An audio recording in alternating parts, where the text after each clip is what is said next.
A gente já orou, mas queria realmente orar. Eu estava com uma palavra para trazer hoje sobre Provérbios 31, a mulher virtuosa. Quem a acharás? E eu estava toda empolgada. Ontem encontrei com o Gustavo. A gente estava eu, o João, o Gustavo, e eles têm um aplicativo que eles usam para estudar, e eu não estava sabendo usar o aplicativo direito. Eles me ensinaram ontem. Aí eu vi que o negócio, nossa, e é isso mesmo e tal, porque eu queria fazer um paralelo com Ruth. Mas acordei de madrugada e comecei, que a mente não para. E comecei a pensar em algumas coisas. E aí eu mudei tudo. Então, se eu titubear aqui, vocês vão me ajudando, porque eu não consegui nem fazer um negocinho direito. Mas ardeu tanto no meu coração que eu realmente mudei a ministração. E Deus é tão bom, tão bom, tão bom, que o louvor falou sobre o que eu vou falar. A oração que o João fez aqui falou sobre o que eu vou falar. Então, há uma confirmação, e eu creio que essa palavra ela é para mim e para vocês. Amém? Pai, em nome de Jesus, muito obrigada, Senhor, muito obrigada, porque certamente bondade e misericórdia nos seguirão todos os dias da nossa vida. Muito obrigada, Senhor, porque o Senhor é bom. Muito obrigada, porque as suas misericórdias se renovam a cada manhã. Muito obrigada, Senhor, porque como a Rosana leu aqui, o Senhor joga luz nas trevas e nós precisamos disso todos os dias, Pai. Que o Senhor lance luz nas trevas, naquelas áreas da nossa vida, Pai, para que a gente continue permanecendo no Senhor, em nome de Jesus. Amém? Gente, eu fui ministrar numa igreja e antes de eu ministrar, teve eles chamam de talk, né? Vamos fazer um talk. Aí senta lá as pessoas, no caso foi só de mulheres. E já vai me perdoando aí, porque eu fiz um julgamento. Eu pequei. Porque assim que começou o talk, a pessoa lá, né, a pastora, falou assim: então eu vou passar o microfone para vocês. E eu sentada aí, foi antes de eu ministrar. Eu vou passar o microfone para vocês, aí vocês vão passando uma, para vocês se apresentarem. Certo? E aí, apresentar na minha cabeça é: olá, eu sou a Roberta, eu sou casada, vou fazer 17 anos de casado, dia 14 de novembro. Não, 20 anos, né, amorzinho? 20 anos a gente faz, né? Fala que sim.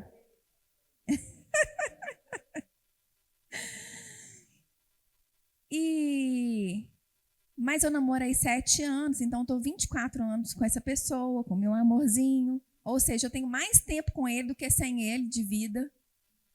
Tenho 3 filhos maravilhosos. Meu sonho é adotar mais um. Sou empresária na área de eventos. Pronto, acabou, tchau. Tenho 43 anos. Se você falar que eu tenho 43 anos, você vai levar uma bolacha depois. Beijinho, tchau. Passou para a coleguinha. Não é verdade? Essa é uma apresentação básica, não é? A primeira pessoa que pegou o microfone falou assim: eu sou fulana e eu quero falar para vocês que eu sou terapeuta e eu ajudo mulheres a serem curadas, porque hoje eu estou preparada para isso. E ela começou a falar, gente, ela falou 15 minutos. Em nome de Jesus. 15 minutos ela falou sobre o que ela faz, porque ela foi uma menina abusada, porque não sei o quê, porque o pai batia, porque desde a barriga, porque não sei o quê, porque não sei o quê. Ela pregou. Aí ela passou o microfone para a coleguinha, porque eu acho que alguém já devia estar levantando a mão para ela. E ela passou para a coleguinha. Aí a coleguinha fez a apresentação básica, a outra coleguinha fez a apresentação básica, a outra coleguinha fez a apresentação básica. Aí a pastora pegou o microfone e falou assim: gente, então, vamos fazer só uma pergunta? Deixa. Porque o nosso tempo está corrido. E aquilo ficou batendo no meu coração, porque a sociedade, eu me incluo na sociedade, nós estamos extremamente feridos em muitas áreas. E isso que a mulher fez, estava nítido que ela queria mostrar que ela era algo, mas na verdade ela está muito ferida ainda. Ela está extremamente machucada ainda. E aí, quando eu acordei hoje, por volta de 2 horas da manhã, isso veio no meu coração. Eu falei, gente do céu, tem muita área na minha vida que eu estou ferida. Muitas áreas na minha vida que eu estou ferida. Muitas áreas na minha vida e na vida de toda a sociedade que está ferida. E a gente não consegue jogar a luz nessa área e a gente quer mostrar que a gente está bem, mas na verdade a gente não está.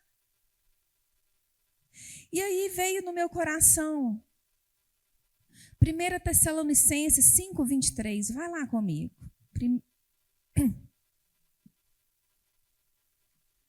1 Tessalonicenses 5, versículo 23.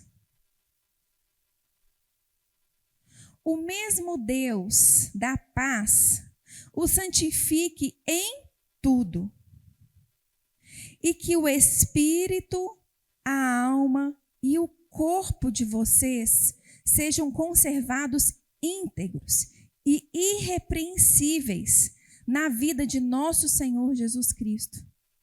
Porque fiel é aquele que os chama, o qual também o fará. O fará santo. O fará, isso aí. Amém.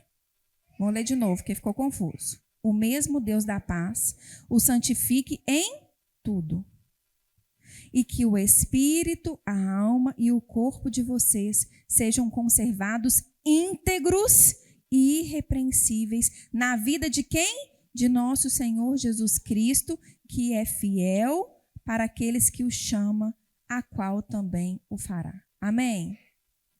E aí eu vim meditando durante aí o restinho que eu consegui ficar acordada ali, depois eu dormi. Quando eu acordei de novo, eu fui tentar escrever algumas coisas, puxar da memória algumas coisas, mas fato é que nós somos um ser trino. Nós somos corpo, alma e espírito. Nós temos ali um tripé. Deixa eu ver se... Não, esse aqui tem um quarto tripé. Tem esse não. Aqui, ó. Não vou poder pegar. Cadê? Aqui, ó. Será que ele pode vir aqui?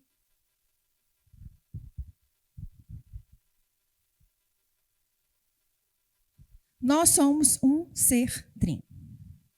Corpo, alma e espírito que nos fazem um. Amém?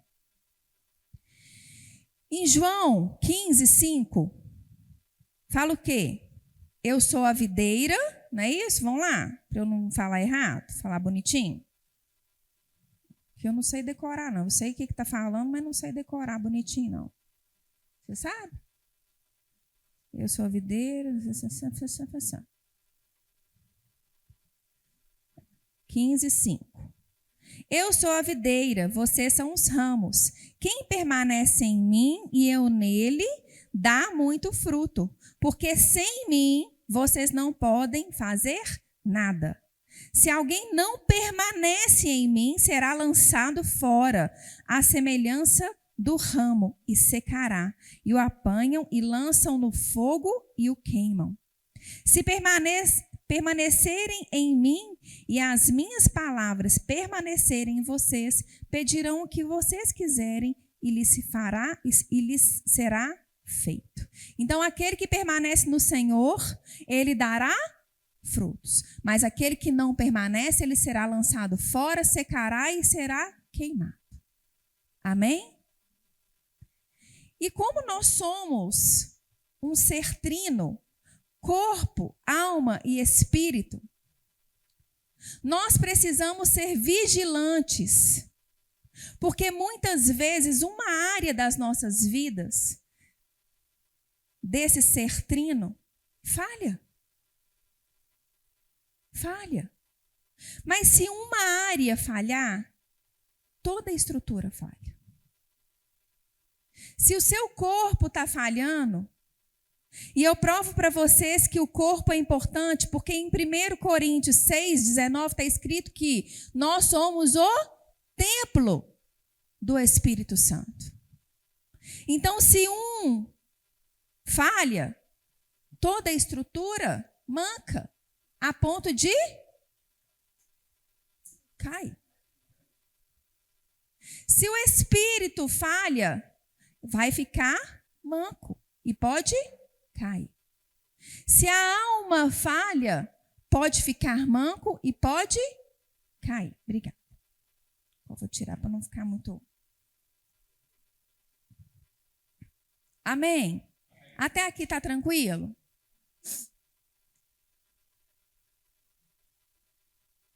E fato é que nós precisamos clamar o Espírito Santo todos os dias, para que ele nos mostre qual das nossas áreas está a ponto de mancar.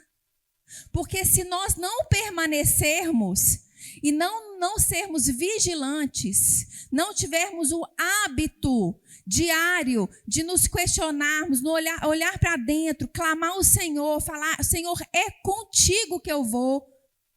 Moisés falou o que com o Senhor? Sem a sua presença eu não saio daqui. E o que o Senhor respondeu para ele? Pode ir, filhinho. Pode ir, porque eu vou contigo e a minha presença te trará paz. Nós precisamos clamar por essa presença todos os dias nessas 3 áreas da nossa vida. E muitas vezes vai ter uma área mesmo que vai falhar, porque perfeito é só o Senhor. Mas o que não pode acontecer é de ser um hábito, essa área começar a falhar. Porque se for um hábito, a estrutura vai cair. A estrutura vai cair. E aí eu comecei a pensar, e quando eu fui agora para Ouro Preto, eu estava no quarto com uma colega e a gente foi ver uma série sobre algumas mulheres.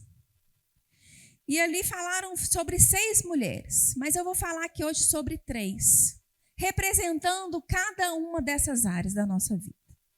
E a primeira mulher que eu vou falar, coloca aí para mim, Bruno, por favor, é Susana Wesley.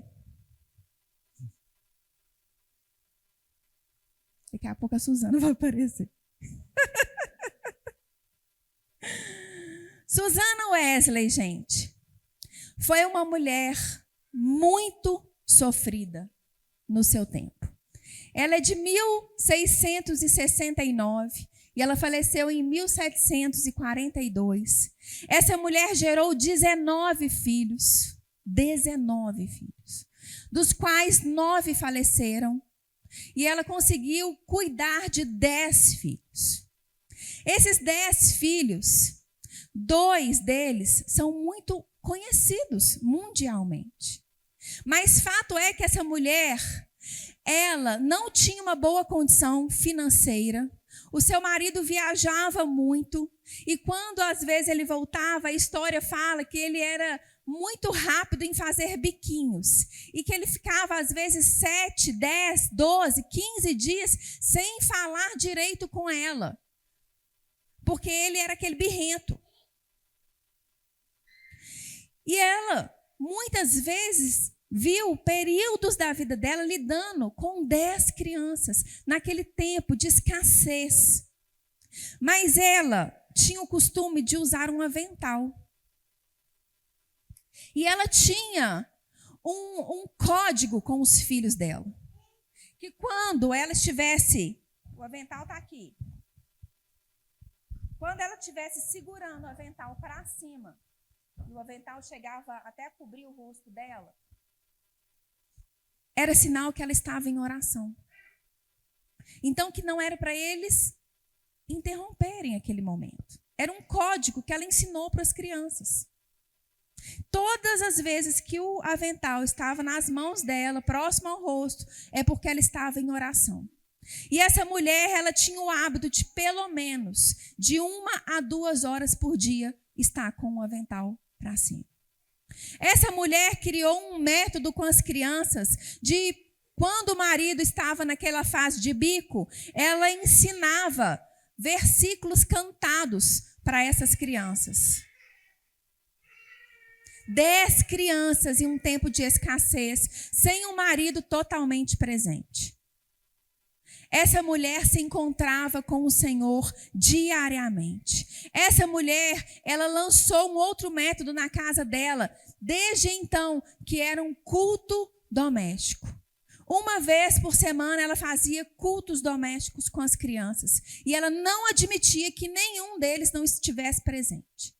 E além disso, ela chamava a vizinhança. Em tempo de escassez, ela chamava a vizinhança para fazer culto doméstico dentro da cozinha dela, com 10 crianças.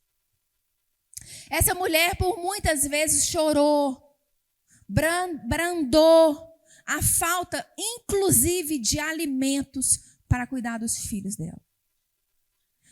Mas essa mulher, por ela permanecer espiritualmente falando, o espírito dela permanecia, encontrava com o Senhor todos os dias, mesmo na escassez. Todos os dias ela levantava e orava. Toda semana ela fazia culto doméstico. Todos os dias ela cantarolava versículos com os seus filhos. Ela encontrava com o Senhor diariamente. Todos os dias. Todos os dias. Susana Wesley é mãe de John Wesley e Charles Wesley. Charles, ele fez mais de 900 hinos que percorreu por toda a Inglaterra e toda a Europa. Charles e John Wesley foram avivalistas, que fala? Avivalistas na Inglaterra. Eles foram homens de fé. Eles plantaram ali a semente do amor de Jesus para aquela nação. Naquele tempo, a Inglaterra e a Europa viviam um avivamento do Senhor. Graças muito também a Susana Wesley, que permaneceu no Senhor. Susana Wesley encontrava com o Senhor todos os dias, mesmo com 10 filhos, mesmo na escassez. Mas sabe o que a gente tem feito? Ela se chega ao Senhor, ela levantava e falava assim: Senhor, eu estou aqui, Senhor, porque eu sou pobre. Eu estou aqui porque sem o Senhor eu não dou conta de cuidar desses meninos. Eu estou aqui todos os dias porque sem o Senhor eu não consigo cantar os versículos para os meus filhos. Eu estou aqui porque sem o Senhor eu não vou conseguir honrar o meu marido porque ele não tem me honrado. Então eu vou trocar na mesma moeda, mas eu não quero trocar na mesma moeda. Porque eu tenho o Espírito Santo que habita em mim. Eu quero ser diferença, Senhor. Por isso que eu estou aqui, Deus. Me ajuda, mas sabe o que nós fazemos? Nós fazemos a oração contrária. Senhor, me perdoa. Eu tenho 3 filhos, eu tenho muitos clientes, por isso que eu não consegui estar na sua presença hoje. Senhor, eu tenho que vender tanto carro, eu tenho que pagar tanta coisa, por isso que eu não consegui estar na sua presença hoje. Susana falava: eu preciso do Senhor para eu dar conta. A gente fala: eu tenho tanta coisa para fazer que eu não consegui te encontrar. Ei, por isso que na hora de se apresentar, você não sabe se apresentar. Porque nós não estamos diariamente encontrando com aquele que nos molda, com aquele que nos faz ser forte, com aquele que fala: eu vou contigo, a minha presença vai contigo e você terá paz. Nós somos rápidos em dar desculpa que eu não consegui. Eu não consegui porque os meninos choraram. Eu não consegui porque os meninos acordaram de noite. Eu não consegui porque a loja ficou lotada. Eu não consegui porque eu tive 15 noivas. Eu não consegui porque minha sócia estava no CTI e meu marido não sei o quê e não sei o quê. Eu não consegui, Senhor. Ao invés de falar assim: Senhor, para eu dar conta disso tudo, eu estou aqui. Eu estou aqui, Senhor, porque eu dependo do Senhor, porque o Senhor tem que me ajudar, o Senhor tem que me dar sabedoria. O Senhor, Pai, eu estou te clamando, Senhor, seja comigo. Hoje eu não saio da minha casa sem a sua presença, Senhor. Venha sobre mim, Pai, venha sobre mim, mas não dei conta hoje, Senhor. Desculpa, amém, em nome de Jesus. Não é verdade? Só comigo? Ai, desculpa. Achei que era com todo mundo. Pois eu vou orar mais então. Essa mulher foi um exemplo. E os filhos dela, ela deixou um legado para os filhos. E os filhos dela deixaram um legado para o mundo. Sem verba. Sem muitas vezes comida. Qual é a sua desculpa? A segunda mulher que eu quero falar também é uma Susana. Pode passar, Bruno. Susana Spurgeon. Susana Spurgeon, ela era mulher do grande pregador Spurgeon, né? Todo mundo já ouviu falar dele? E Susana, ela era enferma. Ela tinha uma doença ginecológica. E ela sentia muitas dores.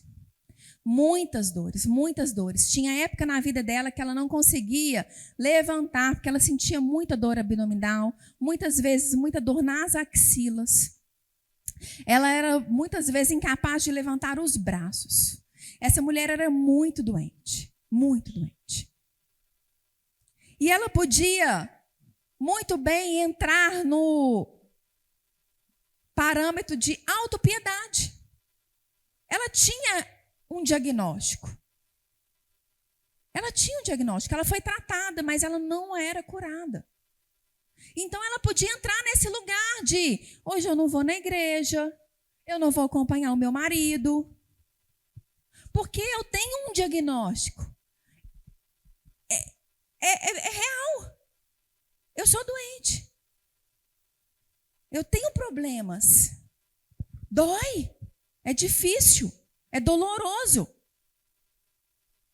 Mas essa mulher, ela fez duas opções. A primeira opção dela foi, naquele tempo, se alimentar bem. Desde aquele tempo devia ter muito açúcar.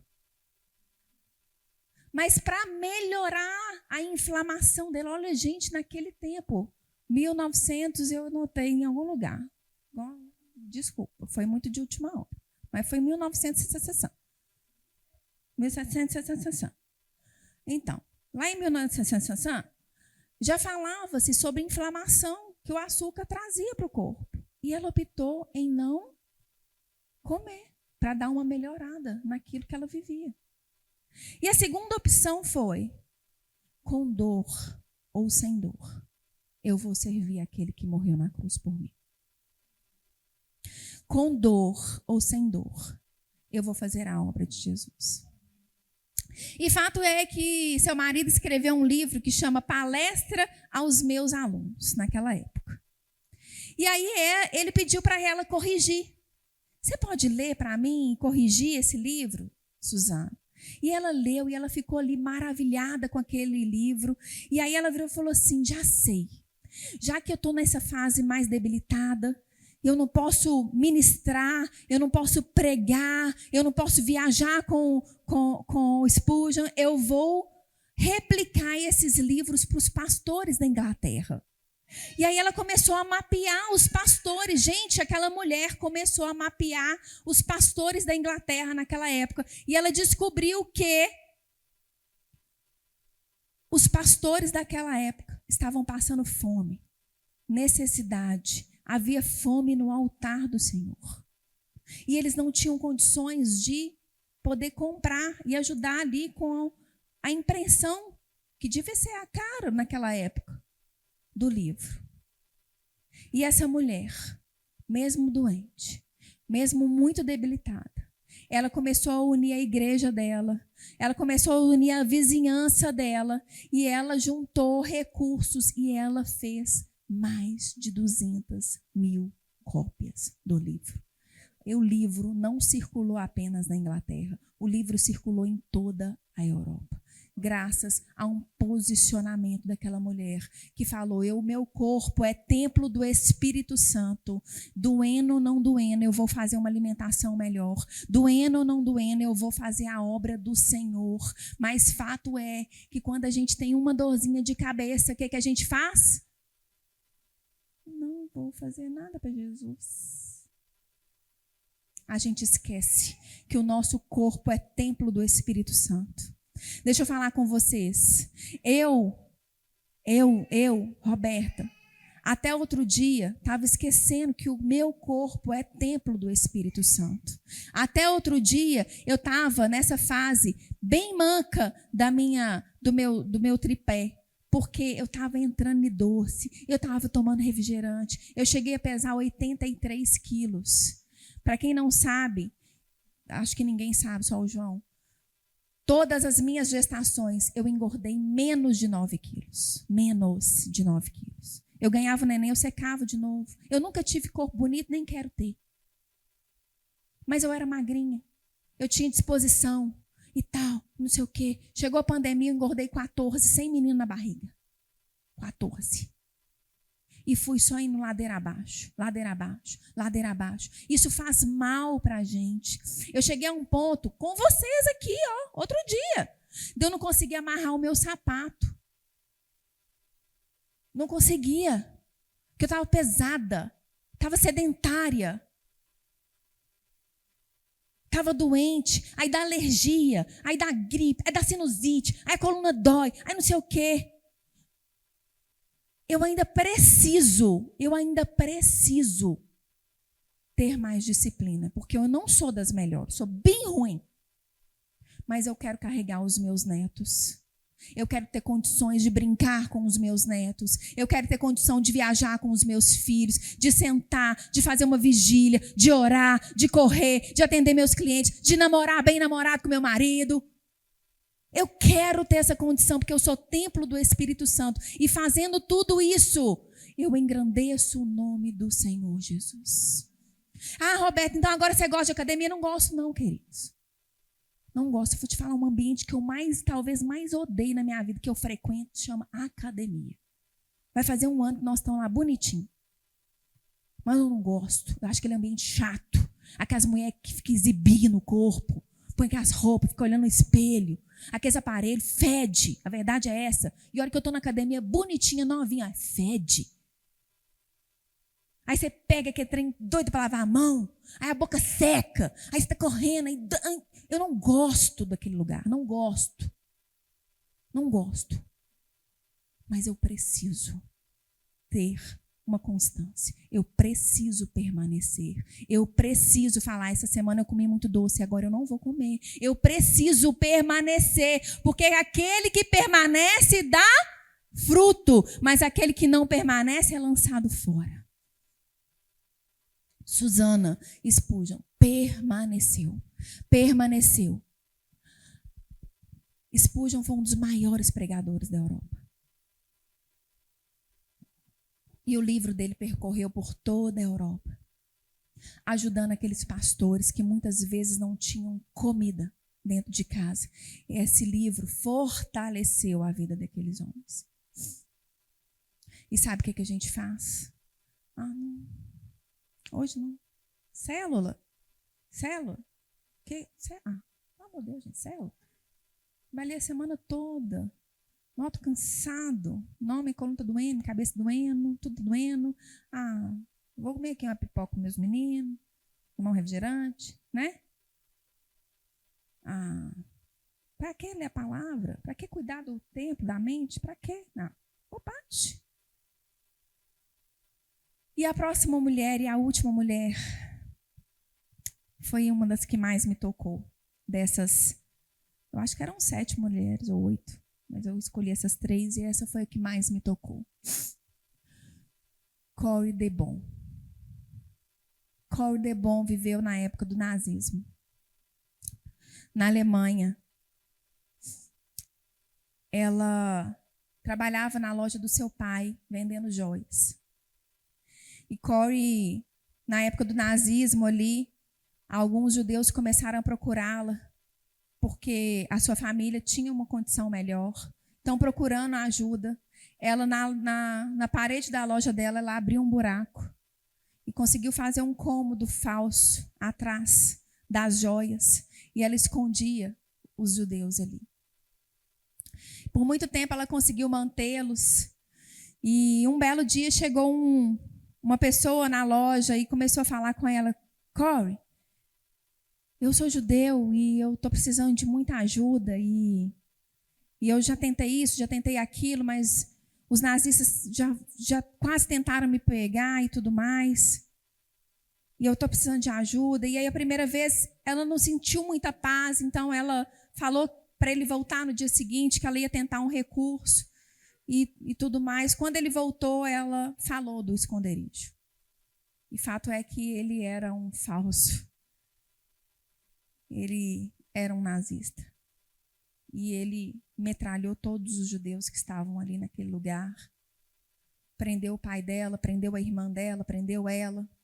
Eles foram para o campo de concentração. 9 dias que eles estavam no campo de concentração, o pai dela faleceu, enfermo, ele já estava enfermo, então ali, né, no frio do nazismo e tudo mais, com 9 dias ele morreu. A irmã, alguns meses depois, morreu e aí ela venceu. Ela foi a única que venceu. 10 meses depois, ela foi liberta. Corey estava dilacerada, amargurada, doída. E ela tinha motivos para estar assim. Mas Corey, ela decidiu: eu não vou deixar a minha alma assim. A minha alma está dilacerada, eu estou arrebentada. Mas eu vou procurar ajuda. Eu vou atrás de pastores. Eu vou atrás de amigos que estão ainda firmes na fé. Se tinha terapia na época, eu não sei, mas ela devia ter achado. Em nome de Jesus. Estou brincando, gente, isso aqui não tinha. Mas ela procurou ajuda para cuidar da alma dela. Ela procurou mulheres mais sábias. E ela procurou, e ela começou a congregar. E fato é que eu não entendi muito bem. Hoje de manhã eu estava tentando buscar ali no IA, mas eu não conseguia achar no IA, nem no Google, nem nada. E se eu fosse assistir o vídeo de novo, o filme de novo, é muito grande o filme, né? Que eu assisti lá em Ouro Preto com a amiga.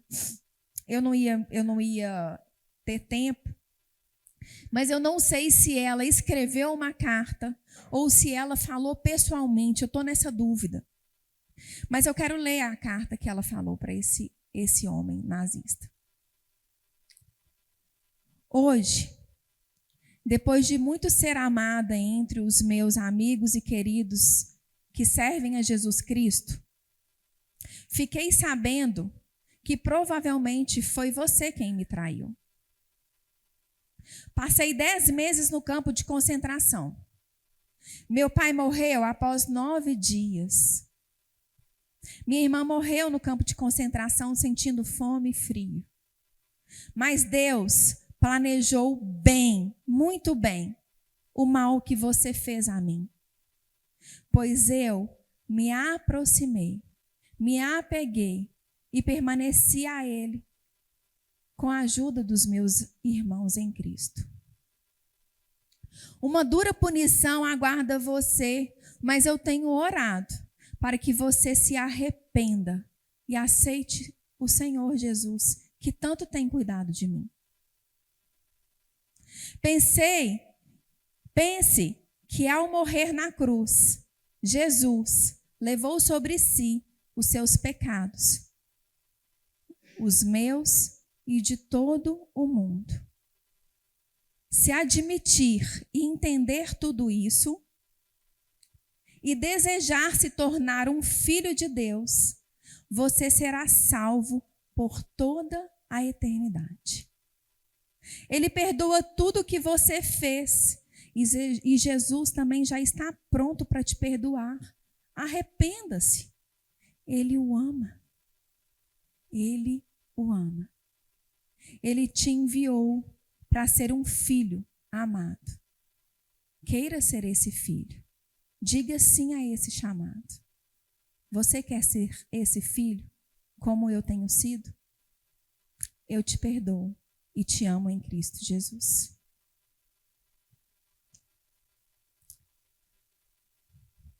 Por muitas vezes, a nossa alma está tão doída, tão dilacerada, que a gente não consegue perdoar.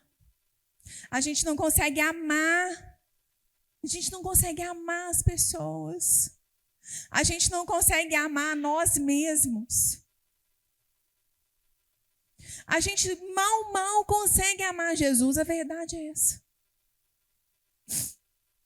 Mas Ele deu solução para todas as coisas. Achegue-se às pessoas certas. Procure terapia. Hoje em dia a gente tem tantas ferramentas. Gente, eu já falei aqui com vocês, eu não tenho vergonha disso. Eu tomo remédio.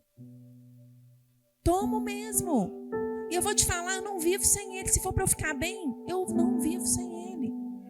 Porque hoje eu estou muito melhor do que eu já tive outro dia. Se acheguem-se às pessoas certas. Procure a ajuda de um pastor. Procure a ajuda de um amigo. Procure. Mas não deixe a sua alma dilacerada. Cuida do seu espírito todos os dias. Cuida do seu corpo, que é templo do Espírito Santo. E cuida da sua alma. Cuida do seu tripé. A esperança.